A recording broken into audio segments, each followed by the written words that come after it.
ରେମୁଣା ଖୁସାଲିଗଞ୍ଜ ରେ ଅବସ୍ଥିତ ସ୍ୱପ୍ନଜ୍ୟୋତି ଜଗନ୍ନାଥ ମନ୍ଦିରରେ ରଥଯାତ୍ରା ହଜାର ହଜାର ଭକ୍ତଙ୍କ ଗହଣରେ ଅନୁଷ୍ଠିତ ହୋଇଯାଇଛି।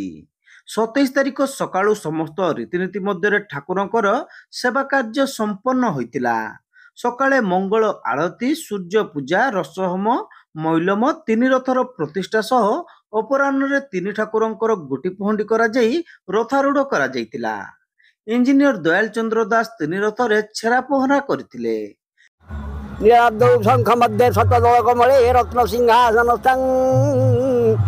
सर्वालंकार युक्त नवघन रुचिरं संयुक्त चादरेण भद्राया वाम भागे रथ चरण युतं ब्रह्मारुद्रेन्द्र वन्द्यं वेदानां सारमीशं सजन परिवृतं ब्रह्मदारु स्मरामि।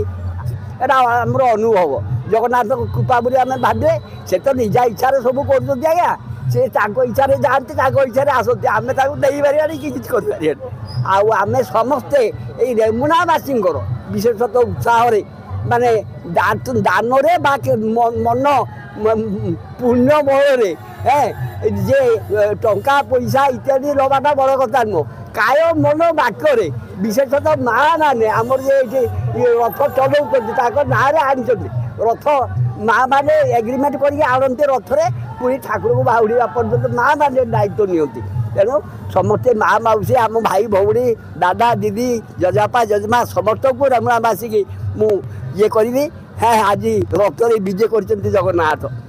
रेमुणा बड़ दांडे लगी चिलीला रेमुणा बड़ दांडे लगी चिलीला रथारूढ़ होती श्री चका डोला रथारूढ़ होती श्री चका डोला ये ताल ध्वजे बसी बड़ ठाकुर देवदल ने सुभद्रा की मनोहर भक्त नाचुंट हो भाव रे भोला रेमुणा बड़ दांडे लगी चिलीला रेमुणा बड़ दांड आज पड़े उछुड़ी विशेषता ये शुभ दृष्टि थाऊ रेमुणावासी ये तीन रथ चली था प्रभु कृपा चली था रेमुणा इलाका आज होई धन्य तीन रथ बसी तीन दियो बरसती भक्ति धारा रेमुणा बड़ दांडे लगी छिलीला रेमुणा बड़ दांडे लगी छिलीला। जय जगन्नाथ। बारिपदा रथयात्रा परी प्रथम दिन चतुर्धामूर्ति रथारूढ़ हेबा परे परदिन रथटଣା अनुष्ठित होइताए। बड़ भाई बलभद्रंकर तालध्वज महाप्रभु जगन्नाथंकर नंदीघोष रथ को पुरुष माने टाणुवा बेले देवी सुभद्रांकर दर्पदलन रथ को महिला माने श्रद्धा और भक्तिर सहित रेमुणा मंदिर छक सत्संग विहार स्थित माउसीमा मंदिर को टाणी टाणी नेतिले।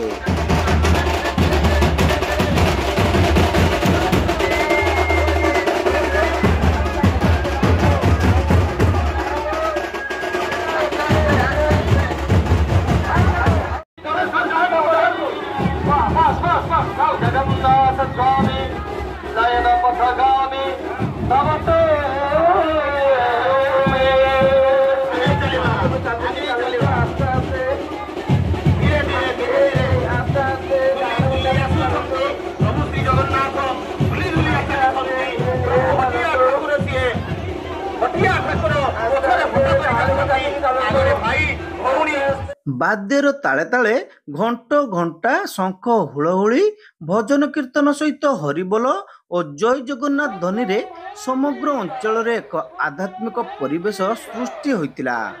आखपाख अंचल रे हजार हजार श्रद्धालु एही घोष यात्रा रे शामिल होइतिले। नवदिनात्मक यात्रा रे श्रीजीव माने माउसीमा मंदिर रे 10 अवतार बेश रे समस्त को दर्शन देबे। आज रेमुणा भावक्षेत्र स्वप्नज्योति जगन्नाथ मंदिर प्रांगण रथयात्रा उत्सव पालन होगा हजार हजार भक्त मान उपस्थित होती। यदि वर्षा प्रबल होपर भी रथयात्रा भल भाव हम लोक मैंने समस्ते भक्तगण आसीगले। बहुत बड़ धरणर रथ हुए रेमुणा बजार रे समस्ते उपभोग करती। रेमुणा अंचल लोक मैंने रेमुणार तीन ठाकुर जेहेतु बाहरुंट एपाई रेमुणा अंचल लोक मैंने समस्ते बहुत खुशी आजिका दिन रथ उत्सव को समस्त सहयोग रोचे मोर कामना रहू आगक लोक मैंने आसतु रथ।